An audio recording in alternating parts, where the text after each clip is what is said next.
যাদের হার্টে বাইপাস করা আছে, রিং লাগানো আছে, বা ভাল বদলানো আছে, বা ওপেন হার্ট সার্জারি করা আছে, তাদের জন্য ইফতারি কেমন হবে? যাদের হার্টের পাম্পিং পাওয়ার সুন্দর, ইজেকশন ফ্র্যাকশন ভালো, তাদের জন্যে যে কোনো ধরনের ইফতারি সে গ্রহণ করতে পারে। কিন্তু যাদের পাম্পিং পাওয়ার কম, তাদের ক্ষেত্রে শুধু পানির একটু রেস্ট্রিকশন থাকতে হবে। ইফতারিতে সিম্পল হইতে আমি বলি একটু শরবত খাবেন, 2টা খেজুর খাবেন, 1 পিস জিলাপি খেতে পারেন। সাথে এখন কিন্তু আমাদের সিজনাল ফ্রুটস পাওয়া যাচ্ছে, পেয়ারা পেয়ারা খাবেন, আপেল খাবেন। একটু হালকা খাবার, একটু নরম খাবার, সেগুলো আপনারা গ্রহণ করবেন।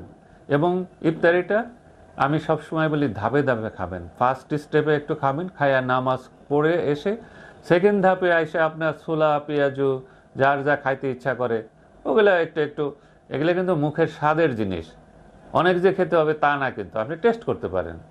অনেকেই আমাকে জিজ্ঞাসা করে, স্যার আমি কি বিয়ে বাড়িতে যে বিয়ে বাড়ি খাবার খেতে পারবো? আমি অবশ্যই বিয়ে বাড়িতে যাবেন, বিয়ে বাড়ির খাবারও খাবেন, তবে টেস্ট করবেন।